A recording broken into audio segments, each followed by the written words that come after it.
BJP MLC C T ರವಿನ fake encounter ಮಾಡುವಂತ plan ಇತ್ತ. ಕಬ್ಬಿನ ಗದ್ದೆಗೆ ಸಿಟಿ ರವಿಯವರನ್ನ ಕರ್ಕೊಂಡು ಹೋಗಿದ್ದು ಯಾಕೆ? ಮಂತ್ರಿ ಪಿಎ ಕಂಪ್ಲೇಂಟ್ ತಗೊಂಡು ಎಫ್ಐಆರ್ ಮಾಡಿ ಸರಿನಾ? ಹೀಗಂತ ಸಿಟಿ ರವಿ ಬಂಧನಕ್ಕೆ ಸಂಬಂಧಪಟ್ಟ ಹಾಗೆ ಪ್ರಹ್ಲಾದ್ ಜೋಶಿ, ಕೇಂದ್ರ ಸಚಿವ ಪ್ರಹ್ಲಾದ್ ಜೋಶಿ ಆಕ್ರೋಶವನ್ನ ವ್ಯಕ್ತಪಡಿಸಿದ್ದಾರೆ. ಮಾಹಿತಿ ಇಲ್ಲ ಅಂದ್ರೆ ನೀವು ಗೃಹ ಸಚಿವರಾಗಿರೋದು ಯಾಕೆ ಅಂತ ಹೇಳಿ ಗೃಹ ಸಚಿವ ಡಾಕ್ಟರ್ ಜಿ ಪರಮೇಶ್ವರ್ ವಿರುದ್ಧವೂ ಪ್ರಹ್ಲಾದ್ ಜೋಶಿ ಅಸಮಾಧಾನ, ಆಕ್ರೋಶವನ್ನ ವ್ಯಕ್ತಪಡಿಸಿದ್ದಾರೆ. ಖಂಡಿಸ್ತಾ ಇದ್ದೇನೆ ಅಂತಂದ್ರೆ ಒಂದು ಸ್ವಲ್ಪ ಅಧಿಕಾರದಲ್ಲಿದ್ದಂಥ ಮಂತ್ರಿಗಳ ಮಾತು ಈ ರೀತಿ ಇಲ್ಲಿಗಲ್ ಆರ್ಡರ್, ನೀವು total illegal, immoral, unconstitutional oral instruction ಅನ್ನ ನೀವು ಪಾಲನೆ ಮಾಡ್ತಾ ಹೋದ್ರೆ ಬೆಳಗಾವಿ ಕಮಿಷನರ್, ಪೊಲೀಸ್ ಕಮಿಷನರ್ ಹಾಗೆ ಸರ್ಕಾರಗಳು ಬದಲಾಗ್ತವೆ. ಇದನ್ನ ಎಚ್ಚರಿಕೆಯಿಂದ ಇಟ್ಕೋಬೇಕು. ನೀವು ಗದ್ದೆಯಲ್ಲಿ ಹೋಗಿ ನಿಲ್ಲಿಸುವುದು ಸಿಟಿ ರವಿ ಅವರನ್ನ, ಕ್ವಾರಿಯಲ್ಲಿ ಹೋಗಿ ನಿಲ್ಲಿಸುವುದು, ಆನಂತರ ಯಾವುದೋ ಅರಣ್ಯದ ಮಧ್ಯದಲ್ಲಿ ಹೋಗಿ ಕರ್ಕೊಂಡು ಹೋಗಿ ನಿಲ್ಲಿಸುವುದು. What the bloody business you had mister commissioner? ಖಾನಾಪುರಕ್ಕೆ ಕರ್ಕೊಂಡು ಹೋಗಿ 10,000 ಜನ ಪಂಚಮಸಾಲಿಗಳು ಶಾಂತ ರೀತಿಯಿಂದಿದ್ದಾಗ ಲಾಠಿ ಚಾರ್ಜ್ ಮಾಡಿ ಡಿಸ್ಪರ್ಸ್ ಮಾಡ್ತೀರಿ. 50 ಜನ ಪೊಲೀಸ್ ಸ್ಟೇಷನ್ ಮುಂದೆ ಬಿಜೆಪಿ ಕಾರ್ಯಕರ್ತರ ಮಂದನ್ನು ತಗೊಂಡು ನಾವು ಖಾನಾಪುರಕ್ಕೆ ತಗೊಂಡು ಹೋಗಿ ಅಂದ್ಕೊಂಡು ಅತ್ಯಂತ ಒಂದು ಬಾಲಿಶವಾದಂತಹ ಹೇಳಿಕೆ ಕೊಡ್ತಾರೆ ಅವರು ಕಮಿಷನರ್, ಬೆಳಗಾವಿ ಪೊಲೀಸ್ ಕಮಿಷನರ್. ಅಲ್ಲಿಂದ ಯಾರು 3 ಸತಿ ವಿಧಾನಸೌಧಕ್ಕೆ ನುಗ್ಗಿ, ವಿಧಾನಸೌಧ ಮೋಸ್ಟ್ ಸೆಕ್ಯೂರ್ಡ್ ಪ್ಲೇಸ್, ಹೆಂಗ್ ನುಗ್ಗಿದ್ರು ಅವರು? ಒಬ್ಬರನ್ನು ಅರೆಸ್ಟ್ ಮಾಡಿದ್ ನೀವು. ನಾನು ಸಿಟಿ ರವಿ ಅವರಿಗೆ ಸಲಹೆ ಕೊಟ್ಟಿದ್ದೇನೆ, ಒಂದ್ ಕಡೆ ಪೊಲಿಟಿಕಲ್ ಹೋರಾಟವನ್ನು ಏನ್ ಮಾಡೋದು ಮಾಡೋಣ, ನ್ಯಾಯದಲ್ಲಿ ವಿಶೇಷವಾಗಿ ಯಾವುದೇ ಸರ್ಕಾರ, ನಾಳೆ ನಮ್ಮ ಸರ್ಕಾರ, ಹಿಂದೆ ನಮ್ಮ ಸರ್ಕಾರ ಇದ್ದಾಗ, ನಾಳೆ ನಮ್ಮ ಸರ್ಕಾರ ಬಂದಾಗೂ ರಾಜ್ಯದಲ್ಲಿ ಇಲ್ಲಿಗಲ್ ಯಾರೋ ಒಬ್ಬೆ ಮಾಡ್ತಾರಲ್ಲ ಅವ್ರಿಗೊಂದು ಪಾಠ ಆಗ್ಬೇಕು. ಅದಕ್ಕೆ ಬೆಳಗಾವಿ ಪೊಲೀಸ್ ಕಮಿಷನರ್ ಮತ್ತು ಅವರ ತಂಡಕ್ಕೆ ಕಾನೂನಿನ ಪ್ರಕಾರ ನ್ಯಾಯ ಆಗಬೇಕು. ಆ ರೀತಿ ಹೋರಾಟ ಮಾಡಲಿಕ್ಕೆ ನಾನು ಸಿಟಿ ರವಿ ಅವರಿಗೆ ಸಲಹೆ ಕೊಟ್ಟಿದ್ದೇನೆ. ಅದಕ್ಕೆ ಏನ್ ಬೇಕಾದ ಎಲ್ಲ ಸಹಾಯವನ್ನ ನಾನು ಮಾಡ್ತೇನೆ ಅಂತ ಹೇಳಿದ್ದೇನೆ. ನಮ್ಮ ಪಕ್ಷನೂ ಮಾಡ್ತದೆ.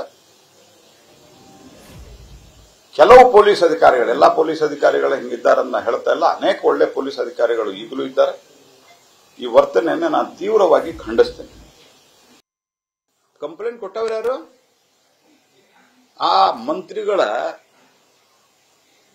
ಆಪ್ತ ಸಹಾಯಕ, ಅವ ಇದನ್ನ ಒಳಗಲ್ಲಿ ಆಪ್ತ ಸಹಾಯಕ. ಕಾಮನ್ ಸೆನ್ಸ್ ಬೇಡ ಈ ಪೊಲೀಸ್ ಕಮಿಷನರ್ಗೆ? ಅದನ್ನು ತಗೊಂಡು ಅವರು ಎಫ್ಐಆರ್ ಮಾಡ್ತಾರೆ, ನೋಟಿಸ್ ಕೊಡೋದಿಲ್ಲ, ವಿಧಾನಸೌಧದ ಹತ್ರ ಹೋಗಿ ನುಗ್ಗಿ ಅವರನ್ನ ಎತ್ಕೊಂಡು ಹೋಗಿ ಅರೆಸ್ಟ್ ಮಾಡ್ತಾರೆ. ಹಾಗಾಗಿ he is unfit to become a IPS officer.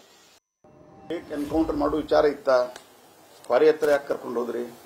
Ravi ಅವರು ಹೇಳಿದ್ದಾರೆ ಇವತ್ತು ನನ್ನ ಕೊಲ್ಲು ವಿಚಾರ ಇತ್ತು ಅವ್ರಿಗೆ ಅಂತ. ಆ ಆಧಾರದ ಮೇಲೆ ನಾನು ಹೇಳಿದ್ದೀನಿ, ಕ್ವಾರಿ ಹತ್ರ ಯಾಕೆ ಕರ್ಕೊಂಡು ಹೋದ್ರಿ? ಗದ್ದೆಗೆ, ಕಬ್ಬಿನ ಗದ್ದೆಗೆ ಯಾಕೆ ಕರ್ಕೊಂಡು ಹೋದ್ರಿ? ಗದ್ದೆಗೆ, ಕಾಡಿನಲ್ಲಿ ಯಾಕೆ ಕರ್ಕೊಂಡು ಹೋದ್ರಿ? ರಸ್ತದ ಮೇಲೆ ಯಾಕೆ ನಿಲ್ಸಿದ್ರಿ?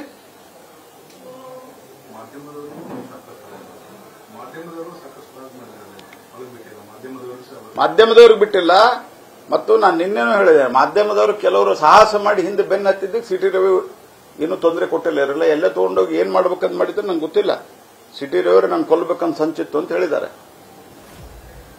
ಈ ಎಲ್ಲ ಪ್ರಕರಣ ಹೋಮ್ ಮಿನಿಸ್ಟರ್ ಗಮನಕ್ಕೆ ಇಲ್ಲ, ಒಬ್ಬ ಪ್ರಭಾವಿ ಮಂತ್ರಿ ಇದನ್ನೆಲ್ಲ ಮಾಡಿ. ನೋಡ್ರಿ, ಹೋಮ್ ಮಿನಿಸ್ಟರ್ ಗಮನಕ್ಕಿಲ್ಲ ಅಂತಂದ್ರೆ ಹೋಮ್ ಮಿನಿಸ್ಟರ್ ಯಾಕೆ ಆಗಿರ್ತೀರಿ ನೀವು? ರಾಜ್ಯದ ಗೃಹ ಮಂತ್ರಿಗಳು ರಾಜ್ಯದ ಘಟನೆ ನಡೆದ್ರೆ ತಕ್ಷಣ ಮಾಹಿತಿ ಬರ್ತದೆ. ಬೇರೆ ರಾಜ್ಯದಲ್ಲಿ ಏನಾದರೂ ಘಟನೆ ಇಡೋದು, ಅದರಿಂದ ರಾಜ್ಯದಲ್ಲಿ ಏನಾದರೂ ಪರಿಣಾಮ ಆಗ್ತದ ಅಂತಂದ್ರೆ ಅಲ್ಲಿಯೂ ಕೂಡ ರಾಜ್ಯವನ್ನು ಅಲರ್ಟ್ ಮಾಡ್ತಾರೆ. ನಿಮ್ಗೆ ಇಡೀ ರಾತ್ರಿ ಸುತ್ತಾಡಿಸ್ತಾರೆ, ನಿಮ್ಗೆ ಗೊತ್ತಿಲ್ಲ ಅಂತಂದ್ರೆ ನೀವು ಯಾಕೆ ಗೃಹ ಮಂತ್ರಿ ಆಗಿದ್ದೀರಿ? ನೀವು ಆ ಜಾಗದಲ್ಲಿ ಇರಲಿಕ್ಕೆ ಅರ್ಹತೆ ಇದೆಯಾ ಅಂತ ಅನ್ನೋದು ಅವರವರೇ ಪ್ರಶ್ನೆ ಮಾಡ್ಕೋಬೇಕು. ಯಾಕಂದ್ರೆ ನಾವು ಪರಮೇಶ್ವರ್ ಒಬ್ಬರನ್ನ ಜೆಂಟಲ್ಮನ್ ಅಂತ ನಾವು ಭಾಷಿದ್ವಿ. ಬೇರೆ ಪಾರ್ಟಿಯೊಳಗಿದ್ದವ್ರನ್ನೆಲ್ಲರನ್ನೂ ದ್ವೇಷ ಮಾಡುವಂತ ಪ್ರವೃತ್ತಿ ನಂದಲ್ಲ. I think he is a gentleman so far. ಒಟ್ಟಾರೆ ಇಡೀ ಪ್ರಕರಣ ನೋಡಲಾಗುತ್ತೆ ಎಲ್ಲೋ ಒಂದು ಕಡೆ ರಾಜಕೀಯ ದ್ವೇಷ ಇದೆಯಾ ಅಂತ ಅತ್ಯಂತ ಭಯಂಕರವಾದಂತಹ ದ್ವೇಷ ಇದೆ. ಆ ದ್ವೇಷವನ್ನ ಸಾಧಿಸಲಿಕ್ಕೆ ಅಲ್ಲಿನ ಪೊಲೀಸರು ಸಾಥ್ ಕೊಟ್ಟಿರುವುದು ಬಹಳ ದುರ್ದೈವ ಸಂಗತಿ. ನ್ಯೂಸ್ ಫಸ್ಟ್ ನಿರ್ಭೀತಿಯಿಂದ ನಿಮ್ಮ ಪರವಾಗಿ.